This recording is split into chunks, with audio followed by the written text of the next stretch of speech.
Welcome into Sideline Signal. I am here with my co-host Andrew Kerr. I'm Tyler Dorr. Last episode, we talked about what our projections were for the NFC for the 2024 season.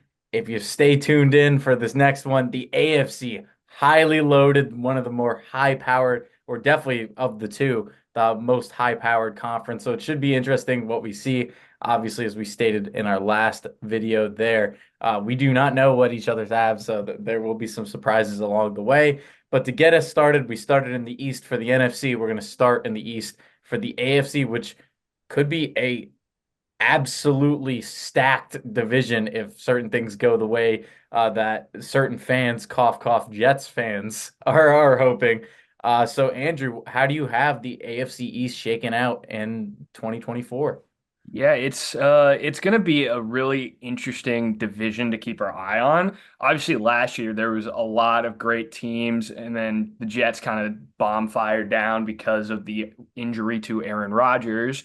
But I see this as a different season, and a lot of things change. So to start, my AFC East champion will be the New York Jets. I Wow. really like that roster that they have from top to bottom. I think they have arguably the best secondary in the NFL and one of the top five D lines in the NFL. So I think defensively, they're going to be really, really hard to score the ball on. And I took this from the mindset that Aaron Rodgers plays a full healthy season. Obviously, he hasn't played a game in almost 20 months now. So there's going to be a little bit of questions around, is he still got it? How is he going to maintain health after an Achilles injury? Will he have a re-injury? But I think if he is able to stay healthy, I think the Jets are the most put together team in this division. A team like the Bills, who I'll get to in a little bit, they've had a lot of change on both sides of the ball. So there's a lot of uncertainty with this division, but it is loaded. But yeah, I think the Jets are going to be a powerhouse this year if they're staying healthy. Garrett Wilson, Breece Hall, Aaron Rodgers.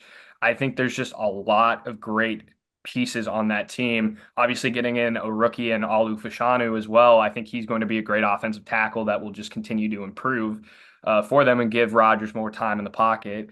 Yeah, I think overall the Jets right now are the best team in the AFC East. In second place, I have the Miami Dolphins. And I think this is a big make or break year for them. It's similar to like we said with the NFC East. Some of these teams, they're really good in the regular season, but haven't been able to produce in the playoffs. And I think this is a big year for Tua Tagovailoa. He's had a lot of question marks on, is he elite? Is he not elite? He has weapons like Tyreek Hill and Jalen Waddle, and a young running back in Devon Achane, who had some injury concerns last year, but looked phenomenal in his time there. And yeah, I think right now that they're slightly better than Buffalo and slightly worse than the Jets. I think they have a great roster top to bottom, and obviously a great head coach in McDaniel. But it's hard to say because the Dolphins have struggled with consistency down the stretch. And I think if they're able to find that consistency and maintain it throughout the entirety of the season, I think that they will be a powerful team, and I think they'll have a chance in the playoffs to make a run this year. I think Tyreek Hill is definitely a player who's on that offensive player of the year watch list every season. And, he can go for 1,500 yards if he wants to. And, I think if he's able to have the season that he's been having, they'll dominate. Third place, I have the Buffalo Bills going 10-7.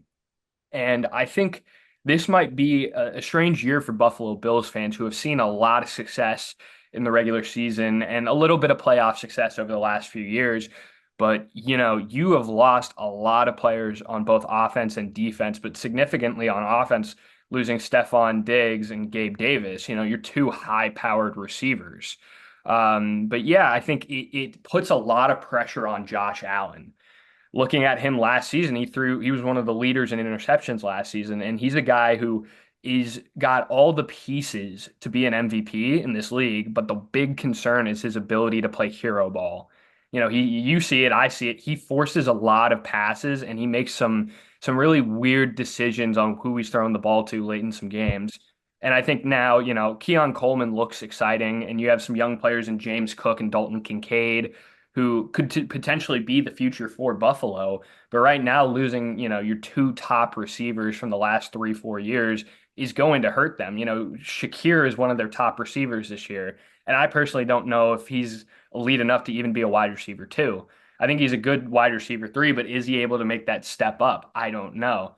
So I think the biggest key for the Bills is game management. And if they're able to do that, they can be successful. But at the same time, they could be anywhere from 8-9 to 12-5, in my opinion. But I think they split the difference and go 10-7. And last place in the AFC East, I have the New England Patriots. Um, they are a ridden down roster. I think there's a lot to be excited for with Drake May. I've liked a lot what I've seen out of camp and preseason games. And obviously, Jacoby Brissett just took a shoulder injury in the preseason game. I think reports said he should be fine, but still, you're realistically going to see Drake May be a starter at some point this season. And I think he has all the tools to be the next franchise quarterback. We have to wait and see. Obviously, he's a rookie, but there is just not a lot going for New England this year. I think it's going to be a struggle, especially having a first year head coach. But you really have to just start this rebuild now. And, you might not be successful in the next 2 to 3 years, but it's building up to that point. And I think Drake May can be the guy to carry him there, but not this season. I just don't think they have the tools in this stacked of a division. Yeah, it's going to be tough sledding, especially for the Pats. But this is where we actually kind of we had some different picks. Okay.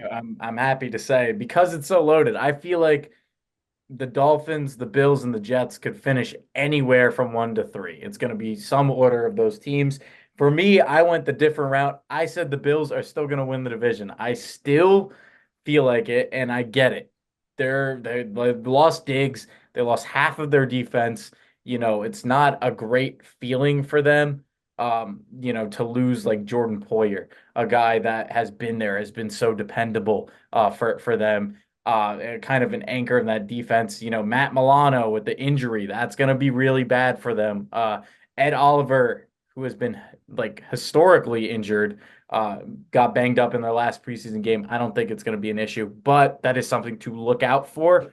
But I still got to give it to the Bills just because I trust Josh Allen a bit more than Rodgers and Tua as of right now. And yes, I agree with you. The accuracy has been a problem his entire career, but I'm almost trying to compare this to like Mahomes on the Chiefs. Like the wide receiving core was not good. It hasn't been good for Mahomes since Tyreek Hill left.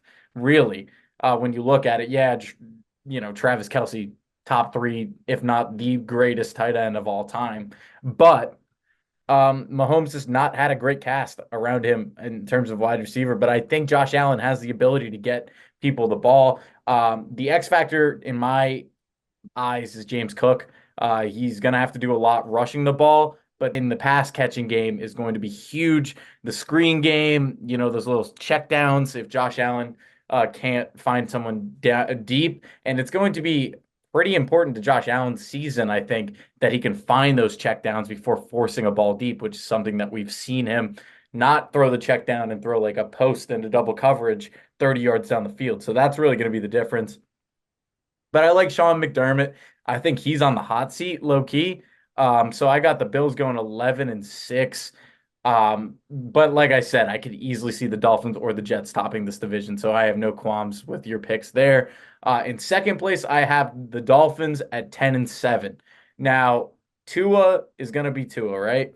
But I'm starting to get the feeling that the Dolphins are going to be like the Cowboys, where every year they'll win the games that they should, and it'll be pretty impressive in the regular season. They'll put up the stats, and then come playoff time, it falls apart, and that's kind of what I see for them. And I don't know what it needs to be because the roster's good.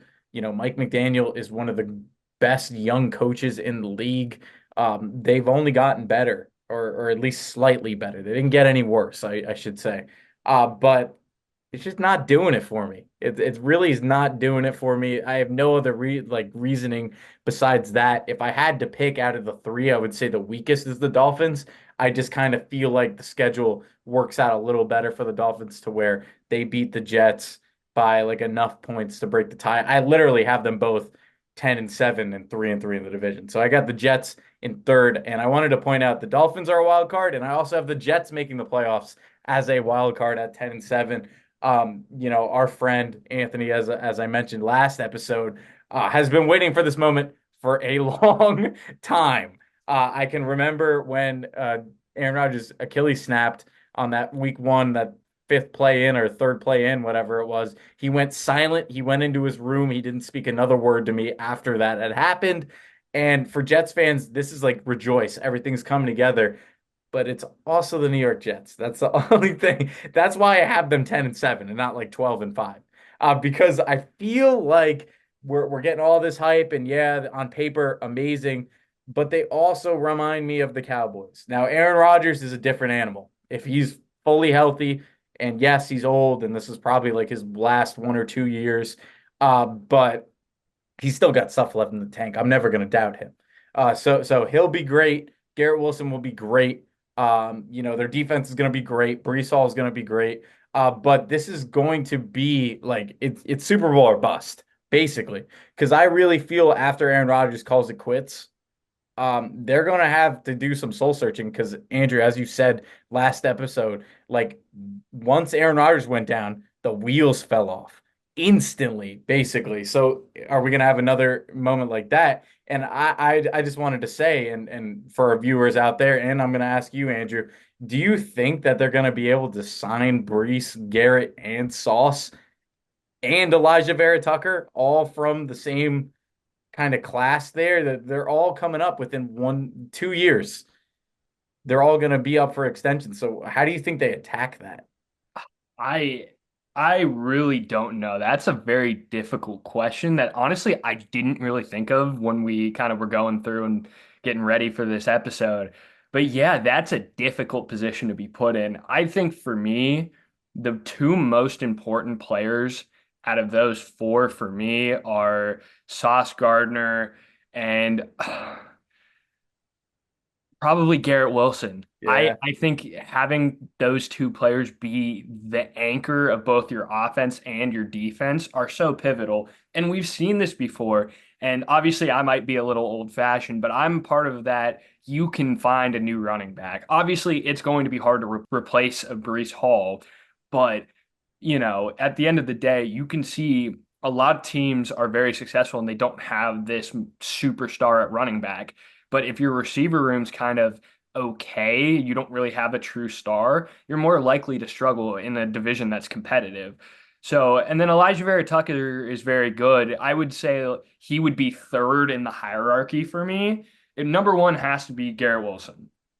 Then number two, definitely Sauce Gardner, but those are interchangeable for me. Definitely one and two. But yeah, I would say Vera Tucker after and Brees, but that's not to say that all four of them aren't important to me and important to this Jets team. But I think it's just who do you want as your franchise players and which are your most important positions? And to me, it's wide receiver and corner. Yeah, if you can say that you can lock down one side of the field like Sauce can, then you got to lock him up. It's a rare breed, and he reminds me a lot of like Jalen Ramsey type of deal, where he's just so athletic and he's so lengthy. Like he's tall enough, he's got the frame to be able to shut down a team's wide receiver one for an entire game. So he's got to be locked up. Garrett is slowly becoming top 10, top five wide receiver in this league. And then Brees is going to be the odd man out for me as well. It is going to be interesting to see like how they attack that because it's going to be similar to the Cowboys. It's almost like the curse of drafting well.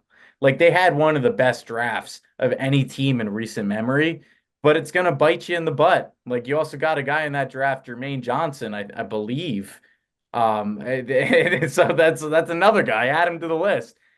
So there's so many different ways, but I got a little too far. We're thinking 2 years in the future, but for now, enjoy the fruits of the draft process because it has benefited the Jets heavily, and that is kind of what is pushing them to that 10-7 mark, as I stated, and a playoff berth, finally ending the drought that they've had as the longest American team without a playoff appearance. I believe it is 13 years. Yeah, I believe it's 13 years without a playoff appearance. So they finally snapped that. And then bringing up the rear, the New England Patriots. I have them going 4-13. I don't think like I am encouraged positively by what Drake May has put out there, but I don't think he's ready.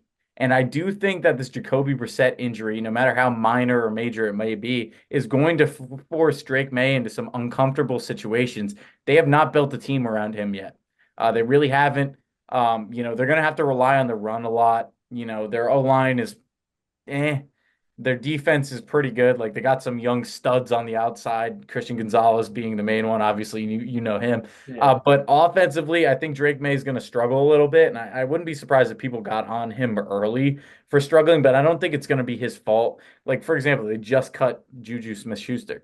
Um, their wide receiver core. I don't even think off the top of my head I could name who's going to be the wide receiver one there. Like it's ugly in terms of the skill position players. Yeah, probably Ramondre Stevenson is the best skill position player they have. But if your running back is your best wide receiver, then that doesn't end well. Take it from me, a Giants fan, with Saquon Barkley was like our best wide receiver as well. So it's going to be ugly for the Patriots this year. They don't get any favors that the Dolphins, Bills, and Jets are all kind of peaking or very good teams, at least going into the season. So it's going to be ugly, but they can build. They got draft capital. They should have pretty good cap space as well. But I didn't like the start of the season. I don't think Gerard Mayo has done a great job kind of controlling it with the situation with Matthew Judon. I didn't like that. What are you supposed to do? You can't really do anything. But I kind of felt that, a player that has been here and produced should get a contract. And they didn't give him that and they traded him away for basically like nothing really unless that pick becomes the next star. So I didn't like that trade. I feel like that's a building block that you need. Yes, Judon's aging, but I didn't like the cosmetics of that situation and how that played out for New England. So I got them 4-13 and last, but I got three teams coming into the playoffs when the Bills winning the division, the Jets making the the Dolphins making the wild card, and the Jets making the wild card there. So three teams from the AFC East. Yeah, and looking forward to the playoffs, obviously you just said you have three of the AFC East teams making it. Which roster do you think is the most set up right now out of those three teams for playoff success? It is it ooh, that's tough. But I'm gonna have to say the Bills just because they played more games. That's the only reason. The Jets on paper, like I just said, we keep saying on paper, but they should be. Like Aaron Rodgers obviously has the most playoff experience of any of the quarterbacks. But the rest of the team, as I said, is super young. There's not like an entire side of the ball that isn't young. And what comes with that, unfortunately, as like Aaron Rodgers' time is dwindling, he doesn't have time for that. But it comes with growing pains. It's rare that you see a team's first playoff run with that roster just go straight to the Super Bowl. That doesn't usually happen. So you kind of got to build off of this year, even though you're kind of playing with fire here if Aaron Rodgers decides to call it quits after this year. But I would have to go ahead and say the Bills because of the playoff success. I also think it benefits them that they play in cold weather in late to mid-October on. And most playoff games are in cold weather. And the only way that the Dolphins, just historically over the last couple of years, if it's cold, they're not playing well, which is interesting, which you wouldn't think would affect a team that much, but it has with them. I feel like when they've had to go to Buffalo in the playoffs, it hasn't been good. Obviously, I'm thinking back to the Skylar Thompson game, which isn't ideal for them. But yeah, I'm gonna have to go ahead and say the Bills are the most playoff ready out of the bunch in the AFC East there. Yeah, that's definitely a pretty good observation. I think Dolphins have really struggled, and you're going to play in the cold in the playoffs. I mean, for reference, last year, Miami had to go to Arrowhead, and it was what, a real feel of negative 15 degrees. Yeah. And, Buffalo versus Pittsburgh in the first round got snowed, postponed. So you're going to play in difficult weather conditions down the stretch. And I think that's something that, I mean, obviously the Jets have some experience with, but being able to play in those tough conditions, it definitely advantages a team like the Buffalo Bills. So that's a very good point, and I honestly have to agree with you there. But yeah, I mean the AFC East is going to be very fun to watch this year. I think all of those in division games are going to be exciting. But yeah, I mean, let's see. I got the Jets, you got the Bills, so we'll just have to wait and see who's Oh who's yeah. Moving forward now to the AFC North, another really, really competitive division. Really kind of going through the AFC every time I got to a new division, for the most part, I was like, oh, wow, who's going to win it this time? But yeah, who do you have as your AFC North champion? I'm going to be pretty short and sweet with this explanation here. I got the Ravens. I got the Ravens going 13-4. I got them winning the division. I think if you add Derrick Henry to a Lamar Jackson read option, that is terrifying. And that's all I've been thinking about when I was going through the schedule predictor. I was like, hmm, is Derrick Henry going to be able to run this defense over? Yeah, probably. And then I picked the Ravens. Obviously, it depends on injury status, but I love the way Lamar looks. Losing that weight is only going to benefit him because, as we kind of, or I critiqued Jaden Daniels for you as well on his weight. Lamar is kind of finding that sweet spot. He was heavy last year. He's lost his weight. He's slimmed down, but he's not super skinny like he was coming out of college. I love that for them. The wide receiver room is still going to be a little bit of an issue, but when you add a guy like Derrick Henry, I think I could easily see them running the ball 30 times a game. Their defense is still going to be real good. They're going to be missing Patrick Queen really bad, but they also have Roquan Smith. So it's not like you're losing a star and not replace, like you already had a star there. And this is going to be the year of Kyle Hamilton really breaking through, in my opinion, and being one, if not the best safety in the league this year, without a doubt. So, yeah, nice, short and sweet. Ravens number one. There's no reason to think that they won't be as good, if not better, than last year, in my opinion. And my two spot, taking up one of the last wild card spot, I should say. Um, is the Cincinnati Bengals. I have heard a lot of hate, and it's going to be some of my LSU bias because Jamar Chase and Joe Burrow. But I don't really see why anyone's got a reason to like doubt this team. T. Higgins is going to play. Their offense is still going to be dynamic. I mean, hopefully the Jamar extension gets through before, because I heard Chad Ochocinco in an interview last week say that he could see Jamar Chase sitting out the entire year if he doesn't get that contract. I think the Bengals would be silly not to give it to him. Keep your quarterback happy, especially one that you've invested so many resources into. But their offense is going to be explosive. Their defense is very staunch. I just don't think that they're better than the Ravens. So I have them in the tier below. I also think that the Bengals are prone to lose division games. I only have them going 3-3 in the division. The Steelers like playing the Bengals. They usually at least split, if not sweep them there. So it's going to be tough for the Bengals. They got a tough schedule. Of course, they're playing the NFC East, so they're going to have to play, I believe, in Philly and then at home, or no, both the Cowboys and the Eagles on the road. So those will be two big tests for them. But I have them going 12-5, finding a way. And like I said, it's some of my bias. I could also see them going like 10-7 or 9-8 as well there. But I have them making the playoffs still. I'm not going to doubt Burrow just yet. The Cleveland Browns come in my three spot at 8-9. They're not, it's just not an impressive team to me. Deshaun Watson scares me, dude. I'm so mad at his contract still because he's the reason why we gave Daniel Jones all that money. But he hasn't been worth it by any stretch. And unless he just turns back the clock to how he was in Houston early in his career, I don't see this team. This team is held back by they're handcuffed by their quarterback play. Nick Chubb going to be fully healthy again. I expect they'll pound the rock. Their defense is going to be amazing again. But like I said, I think Deshaun Watson holds this team back and makes them very mid, and that they're 8-9. They'll be scrappy, and they're not going to be an easy game against anyone. But I don't really like their chances of making the playoffs, having a good record, because they do have that difficult schedule as well there. And then rounding up the bottom, I this is the year that the Pittsburgh Steelers have a losing record. And I know, I know what everyone's thinking, like, oh, Mike Tomlin, never, that couldn't be possible. I actually have them as 6-10-1. I predicted a tie with the Chargers in week three. So I'll get to when we get to the Chargers, I'll get there. Not convincing. Justin Fields and Russell Wilson played the entire second preseason game. They scored 3 points and had 140 yards of total offense. That is very concerning. You know, their weapons, if they got Ayuk, it would be different kind of conversation we're having. But I am not convinced with their weapons. Their defense will still be good.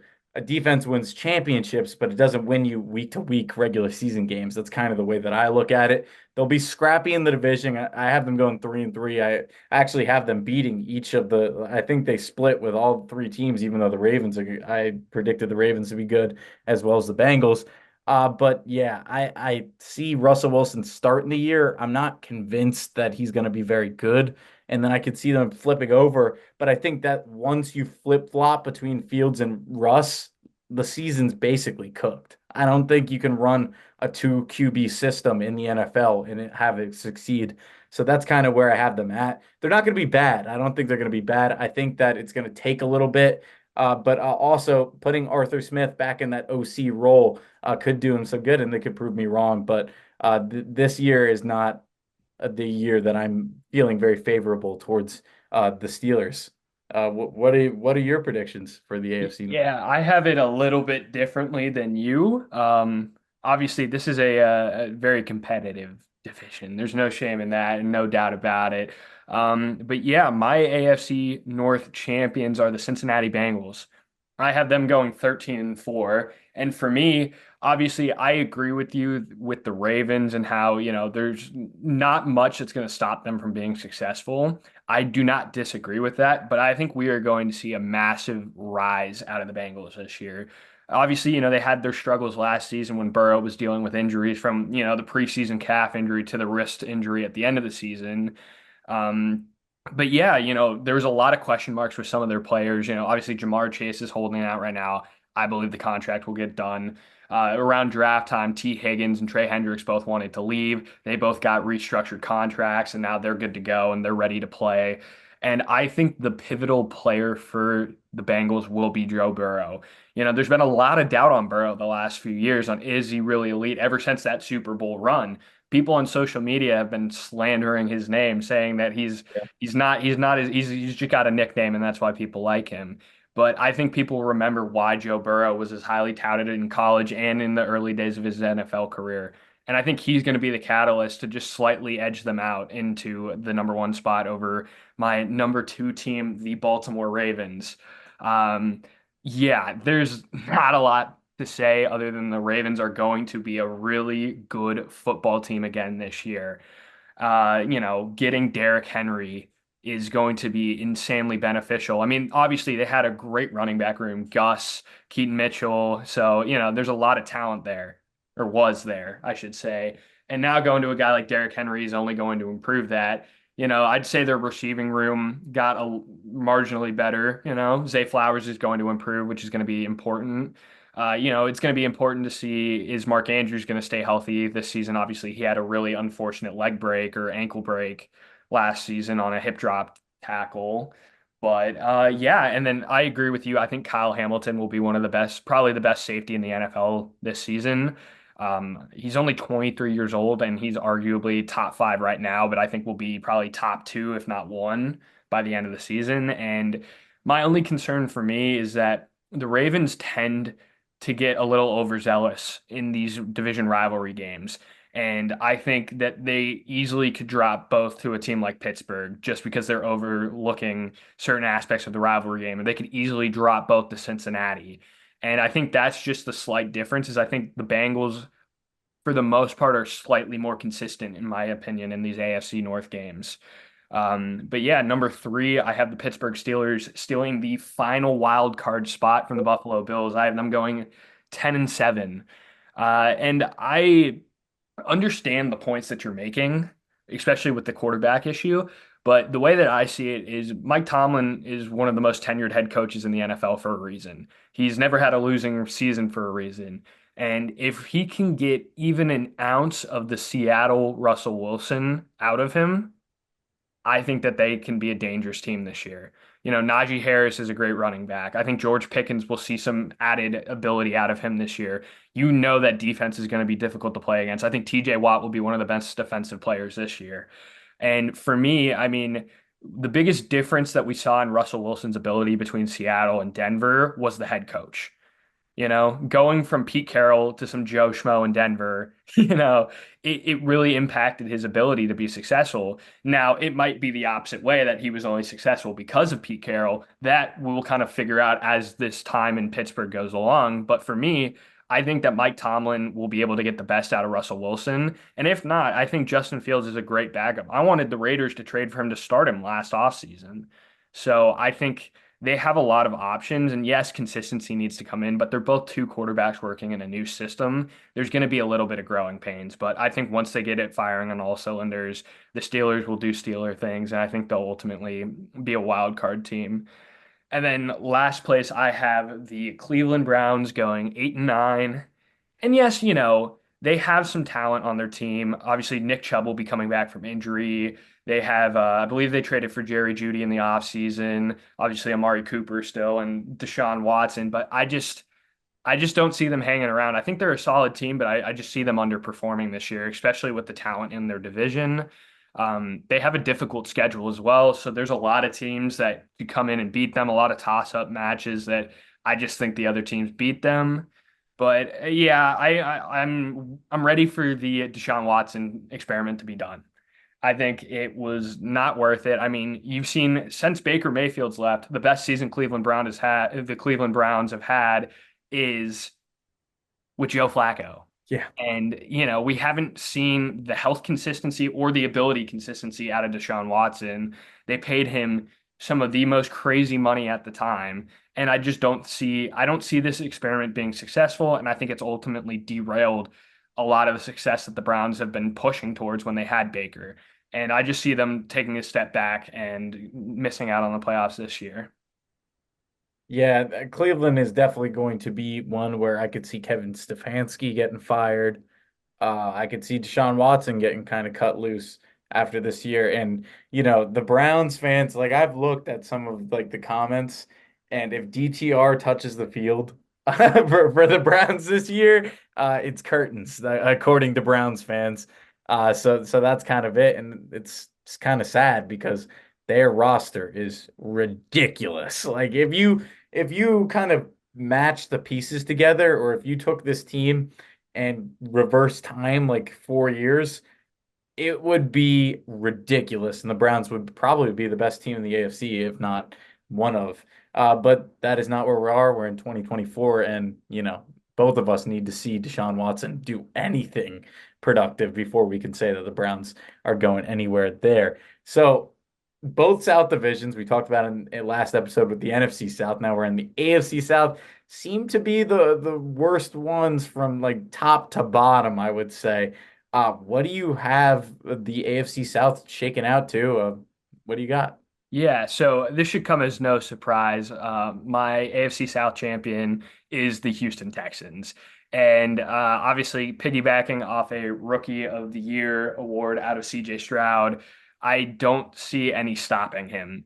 I don't see any regression. I think it's only up from here. And, they had a successful season and made a run losing to the Ravens in the playoffs last year. And now you're adding the likes of Stephon Diggs and Joel Mixon to your team offensively while you're developing guys like Derek Stingley and Will Anderson on defense. To me, I don't see a single team in this division that gets anywhere near the talent of the Houston Texans. And to be honest, I think CJ Stroud could be in an argument for an MVP season this year. He could easily be a 5,000-yard passer. He could be the guy for Houston for a long time. And I think it continues to develop here. And like I said, I don't think there's a single roster in the AFC South that's anywhere near the roster of the Houston Texans. My number two team is the Indianapolis Colts. I have them going 9-8. Obviously, we didn't get to see a lot out of Anthony Richardson last season before his injury. And, they were a competitive team last year with Gardner Minshew. It was a Week 18 loss to Houston that kept him out of the playoffs. And I think we'll get around the same level of quality out of Indianapolis this season. Obviously, they're going to have Jonathan Taylor this entire season. He's not going to have the contract holdouts like last season, which gives you a shot at being more competitive and having a better record than I think. They could easily maybe get to that 10-11 if they're consistent, but I think it all comes down to seeing Anthony Richardson play a full season. They got guys on that offense that are good, like Michael Pittman and Josh Downs, who I think is a very underrated wide receiver. But yeah, I think it all comes down to how Richardson can manage the game because we didn't get to see a lot out of him in college before he was drafted. He was very raw coming into the NFL, and we still have such a small sample size for him. And I think that's the biggest concern when trying to analyze the Colts is we don't really know. He looked good in the 3 games he played before he got hurt, but we don't have a season of film. So we don't know how he's going to be in tough, close games, how he's going to be down the stretch. When you're 15 weeks in without a bye week, how he's going to perform. Is he going to stay healthy? That's the biggest concerns for me. But I think that they have enough talent on that roster where they can continue to kind of fight to be a playoff team, but be that borderline wild card team. Um, my number 3 team is the Jacksonville Jaguars. I have them going 8-9, and to me, I've just kind of lost belief in this team. Obviously, Lawrence just got paid a bag recently, over the last few years, if not this year. A massive contract. Travis Etienne looked better last season. Obviously, he didn't play the year before because of injuries. And they have talent, but as you saw last year, they couldn't put it together. Calvin Ridley was supposed to be the future for them. He struggled. I don't think Evan Ingram's as good as a tight end as everybody makes out to be. And that defense to me, outside of Josh Allen last season, I wasn't impressed. Like it really felt like a team that was getting hyped for no reason. And I kind of feel that they'll follow that same trajectory. I don't know if they have it, and it's unfortunate. Like Brian Thomas, the rookie, could be impressive for them. It could be that piece that they're missing. But I don't know if Trevor Lawrence has what it takes to put them back in the playoffs this year. And I think that's ultimately the thing is I don't think Trevor can carry a team to be a successful playoff team. And I think they struggle again this year, and I think they go 8-9. And then my last place team, which will be well known from you on why I have the Tennessee Titans at 1 and Yeah. 16. Oh, And I said I had no faith in the Jaguars. I have even less faith in the Tennessee Titans. I don't think they're going to get anywhere with Will Levis as their quarterback. He showed some signs of improvement and some potential last season in the games he played. I don't think he can carry this team with a relatively depleted lineup. I don't think DeAndre Hopkins is going to be the guy anymore. I think he's too old, and we've seen a lot of regression out of him. Obviously, getting a guy like Tony Pollard, if he can stay healthy, that might help. But even their defense, I just don't see top to bottom any. It's like the Panthers. You have a guy who's exciting and young. I personally am not a big Will Levis fan, but I don't see any talent or any significant weapons where I'm like, this will be the guy that wins some games. And I think again, they're a team that's in contention for a first overall pick come April. And I think they're going to struggle. I think it's going to be very frustrating to watch if you're a Titans fan. So yeah, that's my AFC South. yeah. The Mayo Cologne isn't going to win you games. It's just a kind of a funny thing there with Will Levis. But yeah, Andrew and I have been Will Levis haters since he was drafted. Even loading up to the draft and kind of dissecting his career at Kentucky. Uh, Yeah. So that'll just kind of preface what we're going to get into with mine as well. I agree with you. I think the Texans win this division pretty handily. I have them going 11 and 6. This is the year. I agree with you. CJ Stroud steps up into that upper echelon of quarterback in the NFL. You get him Stephon Diggs, and I just want you to imagine this.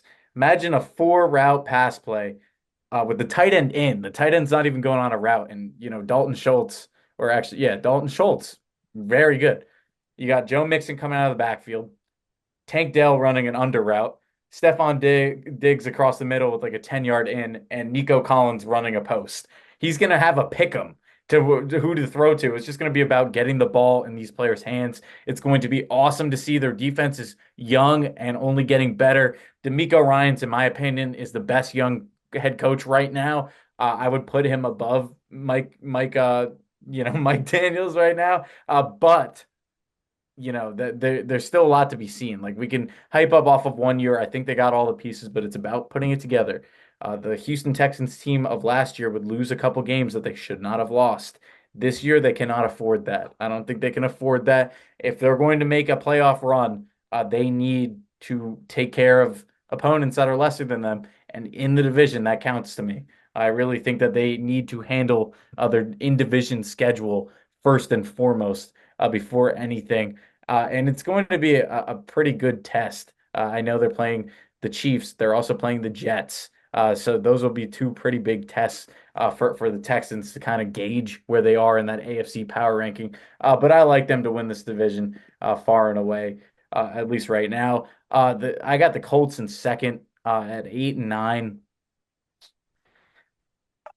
Like Andrew said, we haven't seen enough of Anthony Richardson. Obviously, Jonathan Taylor, their O-line should be a bit more healthy. Quentin Nelson was dealing with injuries all year, Ryan Kelly as well. But there's nothing about this team that really jumps off the page at me unless Anthony Richardson becomes that guy. And it is that super explosive weapon. But he's a project. This is a team that I could see in like 2 years being that team with the Texans kind of butting heads every year who's going to win the division. Right now, they're getting to it, if you get what I'm saying. Like they're building to something. They're about halfway there. I got to see Anthony Richardson a bit more film for him, but he's definitely got the weapons, and I hope the O-line holds up because I'd hate to see another year of his young career kind of wasted there. Defensively, they're going to be pretty solid. They're back. Their defensive backfield kind of worries me. Kenny Moore is obviously proven, but you got Julian Blackman as well. But we're looking at a guy right now. I'm looking at ESPN's depth chart for them right now. We got a guy, Juju Brents. I am not familiar. I am not familiar. I'm looking at his stats. He's had 30 tackles in his career, one pick, a forced fumble, but nothing really big. They're gonna have to depend on him. Right now, he's listed as their second corner, or like a starting corner on the left side. So it's gonna be interesting to see like how these young players kind of get into it. But I think this is a team that could surprise a lot of people or be really bad. I trust Shane Steichen to put Anthony Richardson in the right situations, just not put it fully together. They'll be pretty mid this year, I'd assume. In my three spot, I got the Jacksonville Jaguars, 6 and 11. I was even lower on them than you are. I feel the same exact way, so I'm not gonna like mince words and kind of like say the exact same thing that you said. But Trevor Lawrence, this is the crossroads. This is the fork in the road kind of year for him. Is he going to be able to pick his team up, or are they going to be mid because he didn't? And that's kind of where I see it. You lose Calvin Ridley, you replace him with Gabe Davis, not the same kind of wide receiver. I think Brian Thomas as well. But you look at those two guys. What are those two guys going to be doing? Running deep routes. That's what they're both known for. And I just don't I think Trevor Lawrence needs some more underneath guys. That's kind of where I looked at this and where I saw the issue. Yeah, sure, Evan Ingram as well. I'm not gonna sully his name because he was good for us. Fumble problems, but he's done much better once he moved to Jacksonville. But still, not convincing enough for me. Their defense, as you said, like Josh Allen leads the way, but other than that, it's kind of mid. So I see the Jags slipping a little bit, and that's also to the credit of a team like the Houston Texans and the Indianapolis Colts, who are kind of getting their footing again. And then, as you said, I don't have them as bad as you put them, but the Tennessee Titans are going to be the worst team in this division, no doubt in my mind. I have them going 4-13. And the question is going to be, are you drafting a quarterback that high? Or are you building around it? Uh, Talk about a guy that I was wrong about. Peter Skoronski. I have not been impressed.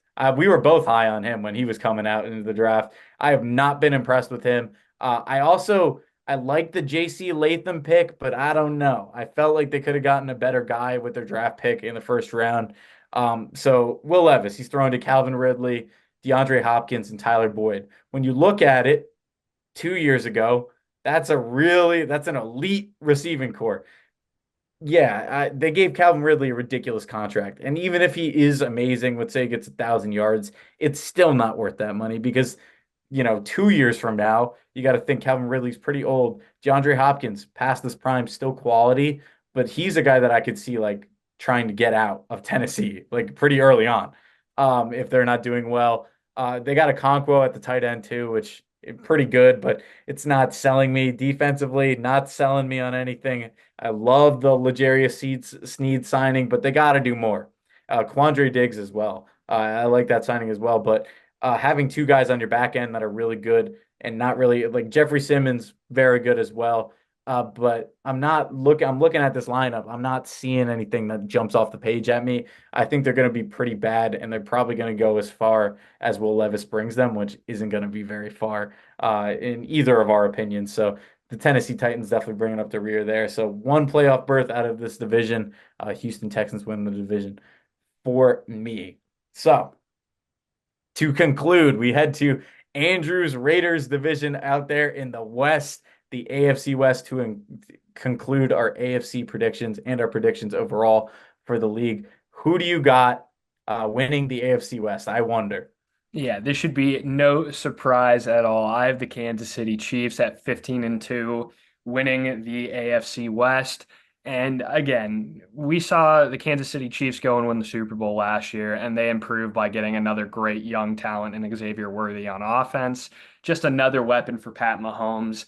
And to me, there's no team that can stop them in the AFC West. They're going to be the same dominant team. It's going to be annoying as a division rival having to watch and play them twice in a year, but they are one of the best rosters in terms of pure talent, and Pat Mahomes is the best quarterback in this league. So there's no surprise. I think they stay consistent throughout the season. They're going to get hot and they're going to ride that wave. And I just don't see another team getting anywhere near them this season. They'll win pretty much every game. They have some tough games, so I think they drop one or two out of division though. But I think they go perfect in the division and are, the number one seed in the AFC this season. Number two in the AFC West, I have the Las Vegas Raiders at 7-10. And I think this is an interesting year to look at the other three teams outside of Kansas City in the AFC West. Vegas has had some really inconsistent play over the last 4 years, pretty much since Derek Carr's left 2 years ago. But even the 2 years before we let him go, he has been very inconsistent, and the Raiders have been inconsistent. Obviously, the players are very happy getting Antonio Pearson as head coach. It'll be his first full season as a head coach. And there's been some great offseason moves. Getting in Christian Wilkins from Miami at D tackle is going to be helpful. Obviously, the secondary has been improving over the last few years, but the quarterback room has always been the issue. And I don't think that the Raiders have improved enough.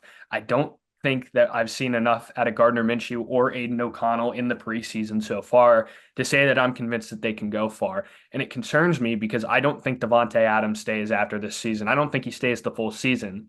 I think we win a lot of games in the back half of the year.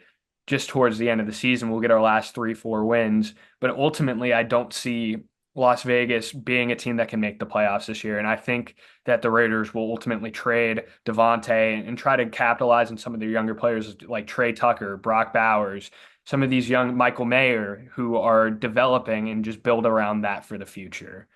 In third place, which was an interesting one for me, I had the Los Angeles Chargers at 6-11. Obviously, we know what they have at quarterback with Justin Herbert, who I personally think is a top five quarterback in the league. And obviously, getting Jim Harbaugh in is going to be, unique. It's going to be interesting to see him back after his time at Michigan. But I don't think the roster is that good this year. I mean, who is your wide receiver right now for the Los Angeles Chargers? Is it Quentin Johnson, who can't catch a ball, or is it Lad McConkey, who's an unproven rookie? And that's my concern for them is they don't have a lot for Herbert to throw to. And you can make the argument too that you don't know what they're going to get out of the run game too. Yes, Gus was really good in short situations on the run for Baltimore last season. Is he going to be able to be a heavy touch guy that can get you 5, 6, 7 yards a carry? We won't know. J.K. Dobbins, is he going to be able to stay healthy for the majority of the season? He hasn't been for the last few years. So that's a massive concern. Again, their receiver core is not that deep, and it's very concerning for me if you're Justin Herbert. A guy who is consistently putting up stats that are top five. I mean, the only over the last 4 years, only Patrick Mahomes and Tom Brady have a better average passing yards per game than Justin Herbert in the Wow, NFL. I didn't And know to that. me, now I look at him and he has Quentin Johnson as his wide receiver one. I'm really concerned for him And I don't think that they're able to produce. And their defense has been inconsistent. They're amazing on paper. You look at so many studs on that defense, and you should say, oh, looking at the results over the last season, Justin Herbert's the issue. The offense is the issue. But it's been the defense. The defense has been the reason they've been losing games. And I don't know if they have it figured out this season. I think they're in big trouble. They got to get some more weapons on both sides of the ball and just get overall consistency. But it's year one of the Harbaugh project. So, I'm expecting things to improve over the next few years. And then fourth place, dead last in the AFC West, I have the Denver Broncos. Obviously, we've seen a lot out of Bo Nix in the preseason. He's been named the first starter since John Elway in '83 to be a rookie starting week one for the Denver Broncos. And, I think he is one of few players that are going to be exciting for Denver throughout the season. And I don't even know if some of the other guys, I don't know if a Pat Surtain will stay with how much I think they're going to struggle. I just, similar to New England, I don't see, and even Carolina and Tennessee, there's a lot of glaring issues in this roster. Their offensive line isn't that good. Javonte Williams isn't healthy. He's very inconsistent with his health. They just got rid of Jerry Jeudy. So who's your number one receiver? Cortland Sutton. But outside of that, it's a pretty thin receiving room. So while I think that there's a lot of positives, and I think Bo Nix has the opportunity to kind of make a name for himself and prove the doubters wrong, I don't see a lot of success out of them this season, but it won't be his fault. I just think this is a vastly depleted roster, and Sean Payton will have a lot on his hands after this year. But yeah, that's my little setup for the AFC West. What does yours look like? Pretty similar. The exact same order, actually. Um, One thing before I get into it, Yeah. this is, and I want our listeners out there to think about that. How much of Sean Payton's success was Drew Brees? That's just the one question I want to put out there before I go into the teams there. But far and away, Kansas City Chiefs, they could sleepwalk through the first half of their schedule and win this division. No offense, Andrew. That's just how it is. You got Mahomes, that's how it is. Yeah. I have them going 14-3. I think they're going to be really good. I could easily see 15-2. That's the difference of one game. It's not really that crazy to think. Defensively, it's going to be really interesting without L'Jarius Sneed. But they have struggled on defense before, and it hasn't mattered. So I feel like when you got Mahomes on the other side, your defense could be a little bad. But we're going to see Joshua Williams kind of get a lot more time, obviously, since L'Jarius Sneed left. And we're going to need Trent McDuffie to step up and be that number one and shut down the other team's wide receiver one, which I think he is capable of. He has shown some flashes in the past. I'm also interested to see is if Travis Kelce remains to be Travis Kelce. His stats dipped last year pretty significantly. Now, is that age? Is it just not getting open? Well, it could be anything. I'm not going to sit there and nitpick that. He's still, like I said, top three, possibly the best tight end in NFL history. So I'm not even going to discuss that. Xavier Worthy. I don't know how we let the Chiefs get Xavier Worthy because he is Tyreek Hill Jr. If he can get the ball and he can catch, he is going to be an absolute burner. But otherwise, like Marquise Hollywood Brown, to this point hasn't shown much. Rasheed Rice, Juju up to this point, Sky Moore too, Justin Watson as well. Kadarius Toney doesn't look like he's going to make this team as of right now, but I've seen Mahomes do more with less, and that's kind of what he does. He's just that good. He elevates people around him. So that's really, I got the Chiefs far and away. They're the one seed in my AFC prediction as well. The two spot, I got the Raiders. I think they're going to go 8-9. And I want to point out the fact that everyone has been hating on the Raiders for not drafting a quarterback high or not signing some big name or not like signing Kirk Cousins or something like that. And I know, Andrew, you definitely have some concerns and you have some right to be concerned. But I want to point out to everyone, Andrew mentioned it earlier, the Colts were 1 4th down and 2 away from making the playoffs with Gardner Minshew stepping in week 4 and not expecting to play when Anthony Richardson went down. I could see something similar to that. And I also think Aiden O'Connell will look a little bit more comfortable if he plays. I don't know who they're going with, and that is going to be an issue. But I trust Antonio Pierce. I wanted him really bad to be the Giants defensive coordinator. because players want to play for him.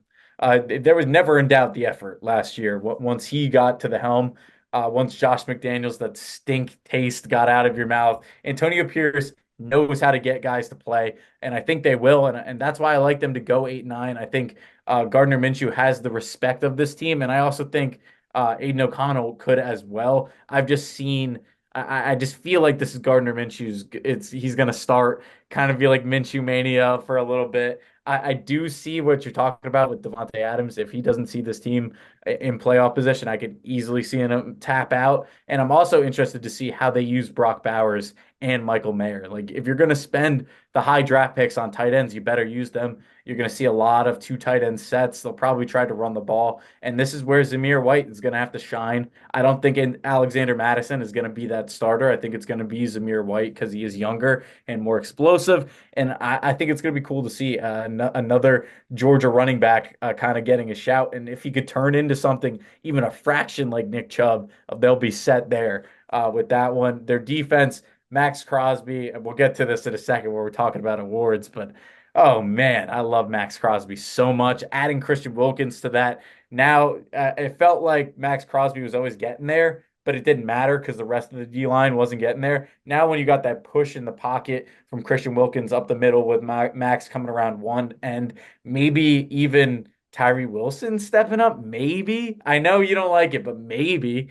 You could see that, but there's some guys on this team, that I could see being beneficial on defense. A guy Robert Spillane. I know he's mid, career mid, right? But he could step up and do something. And like I just said, Antonio Pierce knows how to get the best out of his guys, and I'll believe in him in that. So I think they go 8-9. They're building to something. I think they got a couple more pieces, but it's not going to be a painful year by any stretch there. So right behind them, I have the Chargers. When I explained that my Steelers pick, I said that I have the Chargers and Steelers tying. That was more because I couldn't pick. I couldn't think of which team would win that game. I thought it was, as Andrew and I like to say, a classic mid-off there in Pittsburgh. So I have them going 7-9-1. Jim Harbaugh, he will get it turned around. I do think that the Chargers get it turned around, but they've lost so many close games in the past because of mismanaging clock. I think it's going to be different this year. I think it's going to be because of their roster inadequacies. It's not going to be because of the management. As Andrew touched on, Herbert, who's he throwing the ball to? If I'm Justin Herbert, I'm pissed. I'm really pissed. And I know you got me Joe Alt, and that was fantastic and a great pick. But he's still got to throw the ball. Lad McConkey, if you're relying on him as a wide receiver one to kind of put it into perspective, and this isn't anything to do with skin color, but Hunter Renfrow. It's like having Hunter Renfrow as your wide receiver one. It's the same skill set, kind of slot, quick routes, in whip routes, out routes, not deep. He's good with the ball in his hands, but he's not a physical beast. Joshua Palmer, another guy like kind of tiny. Quentin Johnson, perfect frame, brick hands. And then you got DJ Chark, who's kind of unproven, been mid to low tier wide receiver his entire career. So I'm not really seeing it, as Andrew said, with the run game. Both running backs have injury questions. We'll see. Obviously, they're building the O line, but it was not great last year. We'll see how good Joe Alt is. He's projected to be very good. And then their defense, not selling me. They got a couple of good pieces. They got Bosa, Asante Samuel Jr., Khalil Mack, Derwin James, but they haven't been able to put it together. And someone that I've kind of a little scared for the Chargers is LSU alum Christian Fulton is going to be their right starting quarterback. He has been bad. He's been really bad. He was bad in Tennessee. He's gotten torched basically the whole time he's been in the NFL. So it's going to be just interesting to see how their defense kind of pans out with that. Will they blitz more? Probably to kind of mitigate that. But the Chargers aren't selling me. They'll be mid as usual. Let's just hope for Chargers fans' sake that they don't lose as many heart gut wrenching games as they did. And then bringing up the rear, the Denver Broncos. Like I said, remember that question: how much of Sean Payton's coaching success was Drew Brees? Because I kind of feel like he should have been able to do more with Russ, even though Russ was playing badly. They should have been able to do more. But I kind of feel that he might put a damper on Bo Nix. I really think that Bo Nix would be better off if Sean Payton was not there. I think that Bo Nix is going to be a very quality quarterback in this league if he can take care of the ball. I'm just a little afraid of his wide receiving core as well. Tim Patrick, who's coming back, obviously he was out for 2 years. You're not just automatically going to step in. And the other thing is that if they can't protect him, they just signed Mike McGlinchey 2 years ago, I guess now, but two off seasons ago to a huge contract. He sucked last year. He sucked. Uh, Keep Bo Nix upright, and you got a chance. But if they don't, and he gets injured, that's when the wheels fall off, or God forbid, Zach Wilson comes in. That would be interesting or not interesting, but terrible for them. I think I'm not convinced in Zach Wilson, even if you do change the scenery. And then Pat Surtain on defense is really their main guy. Um, I'm looking at it like Baron Browning is probably their second best player on defense. Not selling me. So I got this team going 4-13, bottom feeder. It doesn't help that I think that the Raiders found their head coach and that the Chargers also found their head coach, which will kind of mitigate some of the mistakes, at least mentally and clock management wise, for each of those teams. But yeah, if I'm John Elway, I got to be thinking like, is Sean Payton here next year if we're really bad? And I know it's Bo Nix's rookie year, but I don't really have sympathy for Sean Payton.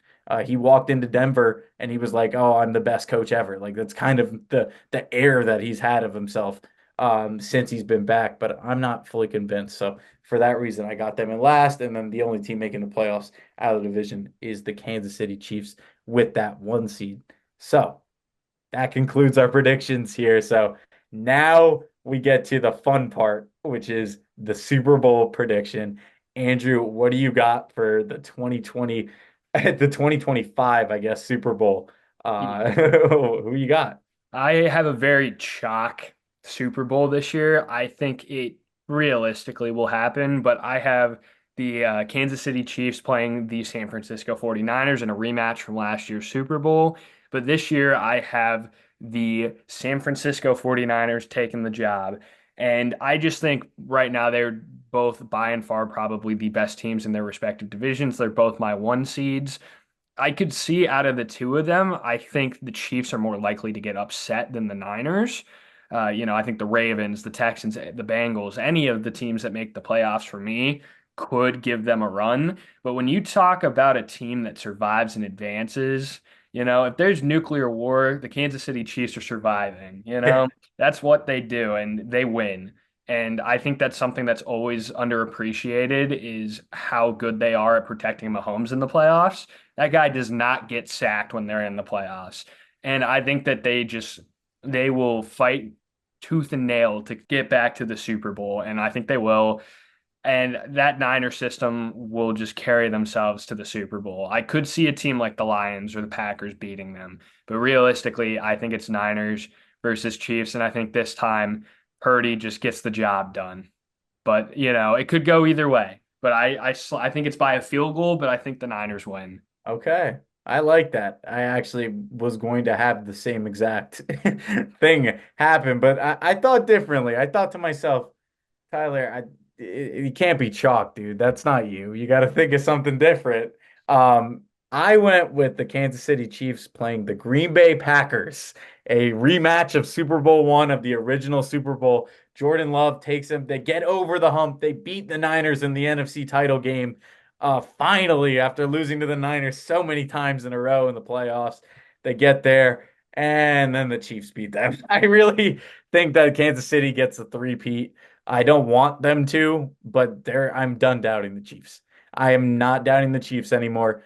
I can't do it until they give me a reason to. And when we come back here and we look at this and it's week 6 and the Chiefs are like 3-3 or something, and then I'm gonna be like, oh nope, I'm still not doubting them. And the media is gonna be all over Mahomes.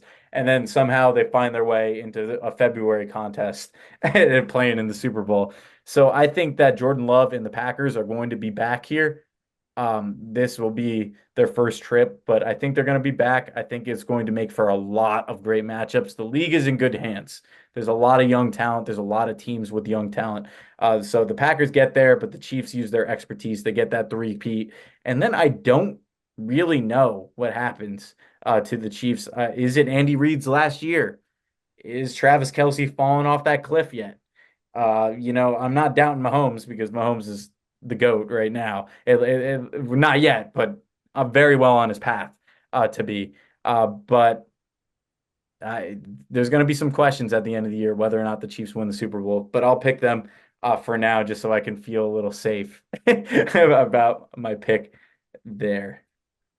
So yeah. Yeah, it's an unpredictable season, so who knows? They played spoiler a little bit last year going and beating Dallas, and they almost beat San Francisco. So I think seeing that, development from the last season into now, I think it could easily happen. Depends on when they get hot. But moving forward now, post Super Bowl, we are going to go into our award predictions for the end of the year. And to start off, Tyler, give me who your league MVP will be. If it wasn't clear, I'm picking Pat. I'm picking Pat Mahomes.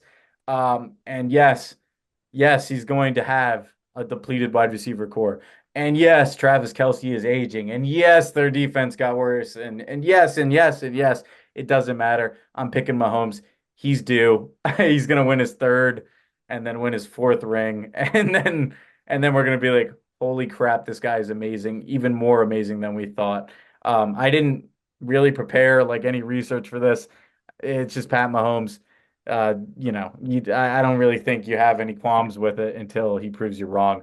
Otherwise, who is your most valuable player? Yeah, it's Mahomes. Yeah. He continuously shows why he's the best player in the NFL.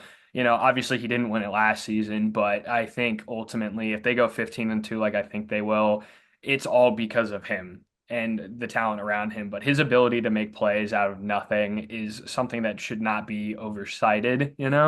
And to me, I don't see anybody else getting near this award but him.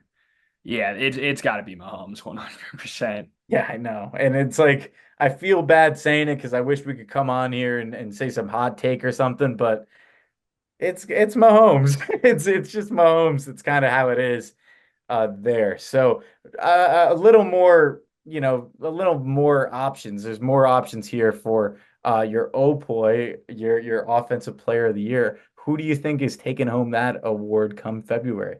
I have Christian McCaffrey hitting it again. I really liked what I saw out of McCaffrey in this Niner system, the first full season in San Francisco this year.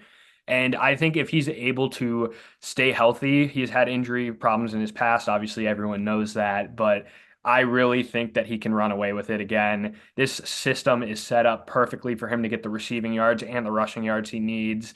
And, I could see Tyreek being a guy that can fight for it again. And there's plenty of players. You could see CJ Stroud, plenty of players that are fighting for this offensive player of the year position. But I think if we get the same Christian McCaffrey as last season, I think he'll retain the offensive player of the year title. See, I was gonna go McCaffrey as well, but then I looked at the past winners, and there hasn't been a repeat winner since 2001. Marshall Falk won three in a row, excuse me. Um, so that's the only reason why. So I'm going with Tyreek. You said 1,500 yards for Tyreek is achievable. I agree. I think he's going to be fed the ball. I think it's still going to be a high flying Miami Dolphins offense. They're going to get him the stats. I think that he could have won it last year if McCaffrey wasn't so good. But for me, I think that honestly, he just has the benefit of the doubt. So what I said, if Justin Jefferson had a better QB this year, he could win. If Christian McCaffrey hadn't won last year, he could win. That's the only reason I have for him.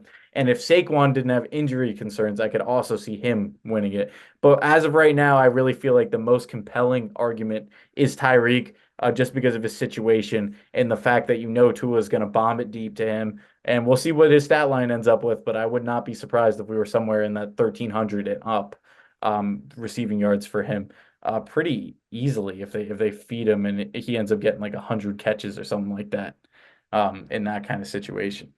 Yeah, I think to be honest, it should be in preseason wise between Tyreek Hill and probably Christian McCaffrey, although obviously only Marshall Falk has doubled down and won back-to-back offensive players of the year. So it's going to be interesting. There's a lot of good players on offense this year that can be fighting for it. But now looking at defensive player of the year, let me hear who you have. You're gonna love this one. Max Crosby is gonna be my defensive player of the year. and it's pretty simple. There are athletes all over the field defensively, absolute freaks of nature, and they kind of like take turns winning Defensive Player of the Year. It's like TJ Watt one year, Nick Bosa another year, all that. Aaron Donald sprinkled his name in before he retired. There's so many pass rushers, there's so many lockdown corners. It's so beautiful to see as a defensive player myself in my playing days. But I feel like Max Crosby is due. And I really feel like adding Christian Wilkins to that D line is going to allow him to run free. You're not going to be able to double team him as much, nearly as much. And I think he's going to have more space because Wilkins, kind of demands a double team himself. If they can help him and if they get some pass rush on the other side, I could see him getting, I don't even know, like 18 sacks, something like that, like some crazy amount. I think that he steps into that top tier. I already considered him top tier, but I think he cements himself this year, and I think he'll be the best defensive player on the field next year for the NFL. Who do you got for your defensive player of the year? Yeah, I went a little bit differently. I would love to see Max Crosby win a Defensive Player of the Year. I think he has the caliber of skills to do that, but I went with TJ Watt. And I think this is a guy who honestly deserved it last season. There was a lot of controversy surrounding him not winning it. I know a lot of Steelers fans were very upset. And I think he continues to be the same TJ Watt that we've seen, a guy who's always fighting for this Defensive Player of the Year award. And I think he's going to be the leader and that anchor for the team. Going to pressure the quarterback a lot. He's going to force fumbles. He's going to get to the quarterback and get sacks. He's going to get pressures and hits. And I don't know if anybody can do it at the same level that he can right now. It's close. Obviously, Max Crosby definitely has a chance. Myles Garrett, there's a lot of guys who can definitely keep up. But I think for me personally, I think TJ Watt just happens to run away with it this year. And I think it's going to be a pivotal part of why Pittsburgh is successful and makes the playoffs. I could definitely see it because out of all those guys, there's only one of them that's dropping back into coverage, and that's TJ Watt. And that's kind of where the difference is put. And he's an absolute freak of nature. Yeah. Whatever the Watts fed their children growing up, I don't know. I wish I had it. But that's certainly a good pick here. So do you want to move to the rookies or do you want to do coach of the year? I'll leave that up to you. I'll All let you win right. that. All right, fine then. I'll go. Let's go coach of the year. Why Okay. don't we go coach of the year? Because I have a feeling we have very different answers. Oh yeah. So who do you got as your coach of the year? So my head coach of the year is Matt LaFleur. And I think it's a lot of because there's zero expectations for the Packers to go out and win this division this year. I see everybody talking about the NFC North, and it's Detroit and it's Chicago. And I think for me, a team that's being very much slept on is the Green Bay Packers. And yeah, if they're able to go out and win their division and you think they're going to go to the Super Bowl, I have them losing in the playoffs. But if they're able to go out and win a division when everybody thinks that they don't have a shot at winning it, I think that's a perfect reason. I mean, we've seen in the past, like D'Amico Ryans with Houston going out. It's a little different, but he was able to win head coach of the year last year, deservedly so. So I think he will defy all expectations from what Green Bay has this year. They'll win the division, and I personally just think he will be the head coach of the year. Well, snap. We had the same guy. I mean, I guess it wasn't that obvious or it wasn't that different. But you know what? I'm going to flip it up. I picked two guys. I picked two Okay. guys because I wasn't sure. So I had Matt LaFleur, but I'm going to flip the script here. I'm going to go Dave Canales of the Carolina Panthers. And you want to know why? Because every single team in the league knows how bad that roster is. And I know it's really bad, but if I got them winning 7 games, he deserves a coach of the year. Literally. If he is able to turn Bryce Young around from that horrid rookie year and somehow squeeze 7 wins out of this team, he deserves it. I really do think so. If it's not him, it's gonna be LaFleur for the same reasons you just listed. But I'm gonna go Dave Canales, his first time being a head coach at any level. They're going to rally behind him, behind a surging Bryce Young. This is what I wrote down, and they're gonna get to 7 wins somehow, and everyone's gonna be like, "Holy cow, how did the Panthers do it?" I might point out that they're in a terrible division from top to bottom, but still impressive nonetheless. So yeah, Dave Canales for me. Yeah, I mean, that's definitely realistic because to me, the award shouldn't just be who has the best record, but who performed the best and who transformed their team from something that nobody expected to being phenomenal. So if, Canales is able to do that and transform the Panthers into even the team that you think that they can be, I could definitely see that happening for sure. I remember when Brian Dable won it back in 2022, everyone was pissed off that it wasn't Sirianni Yeah. because Sirianni had the better team. You look at what the Giants had and what they did, Dable deserved that award because the Giants were terrible. They were god awful with the roster and they still managed to make the playoffs. So that's kind of what I'm going for Yeah. here with that pick. Definitely, I could see that. Yeah, I mean that makes total sense. And yeah, we'll just have to wait and see how each team pans out before then. Moving on, I'm sure this is another consensus award, but your offensive rookie of the year. I don't want it to be consensus, but it probably is. I'm gonna say Caleb, because Caleb has the easiest path. If he plays average, he's still gonna win it. It's easy. I mean, the media has been I don't even know what I don't want to say anything terrible, but Caleb Williams has been the absolute darling of the media the second his name was coming up in that draft. And I wanted to say Marvin Harrison or Malik Neighbors, Neighbors for my own sake, but it's got to be Caleb Williams. He's plus 135 to win it in the preseason. He's basically a favorite. Like I think that he could throw 15 touchdowns and 10 interceptions and still win it. Like that's how crazy it is. Because he's gonna have some razzle dazzle plays along the way, and that kind of deal. And I do think he's gonna be good. We both think that he's gonna be good.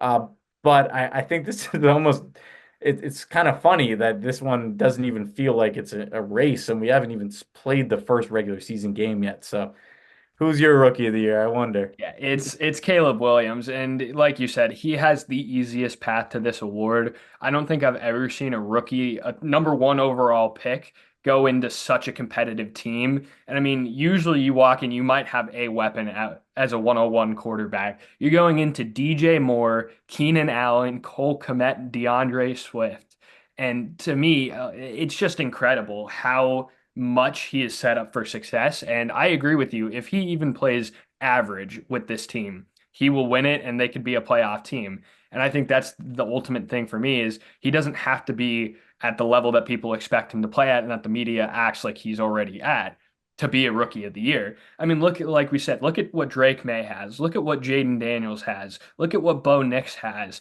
and then look at what Caleb Williams has. There should be no race in terms of quarterbacks. And then the others, like a Malik Neighbors or a Marvin Harrison, we're just waiting to see those moments of individual brilliance. But to me, I think right now, there's no doubt in my mind it'll be Caleb Williams. And if he doesn't, he's a bust. Yeah. That's it. Yeah, there's no way. He's got to win it. Oh, probably after week one, it'll be like minus 600, even if they were to lose that game by 30. Just the way that it's going right now. So for defensive rookie of the year on the defensive side of the ball, I hope we don't have the same answer just because I feel like there's a bunch of different options here. But who you got? Yeah, I would be kind of surprised a little if we do, but this is a guy that I really, really wanted the Raiders to draft.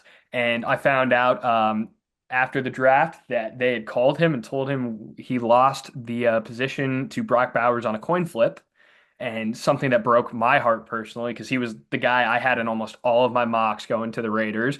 It's cornerback for the Detroit Lions, Terrion Arnold.